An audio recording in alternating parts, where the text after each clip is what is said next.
Na aina nyingine miongoni mwa aina za ushirikina, ibadallah, ni lubsu tamaimi wal hajbat, ni watu kuvaa hirizi. Watu kuvaa hirizi.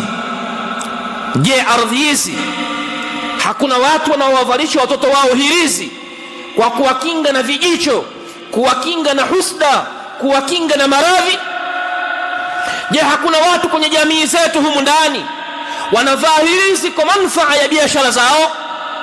Je, hakuna watu wanaovaa hirizi kwa ajili ya kumfanyia limbwata mwanaume? Je, hakuna watu wanaoziweka hirizi kwenye shingo zao, kwenye mikono yao, kwenye viuno vyao, kwenye biashara zao? Hawapo watu hao?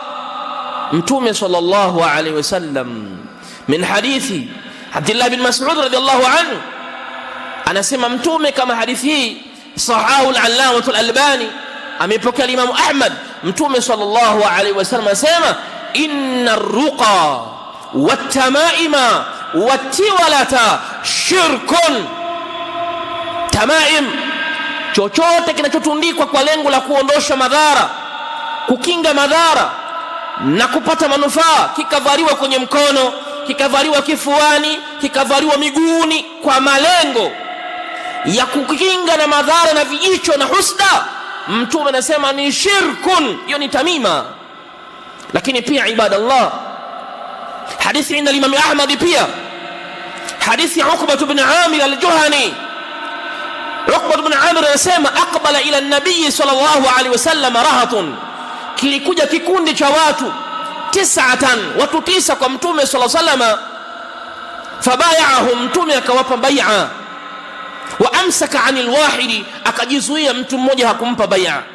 Mtu wa kwanza Mtume alimpa mkono akampa bai'a, kama nimekutii na nimekubaliana na wewe kwamba utamtii Allah na utayatii mafundisho ya Allah. Akaondoka. Watu 9, jumla walikuwa 10, lakini yule wa 9 Mtume sallallahu alaihi wasallam hakumpa mkono, akauzuia mkono wake. Qalu, wakasema, ya Rasulullah, bay'ata 9, umewapa bai'a watu 9, watarakta hadha, na umemwacha huyu hapa, mbona haujampa mkono kumpa bai'a?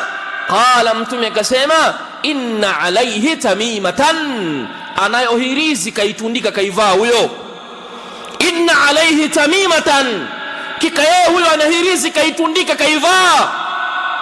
Kisha Mtume fa adkhala yadahu, akaingiza mkono wake, faqata'aha, imma yule mwenyewe ndio alioikata au Mtume aliingiza mkono akaikata. Fabaya'ahu, Mtume akampa bai'a. Thumma qala, kisha akasema, man 'allaqa tamimatan faqad ashrak, mwenye kuvaa na kutundika hirizi huyu amefanya ushirikina.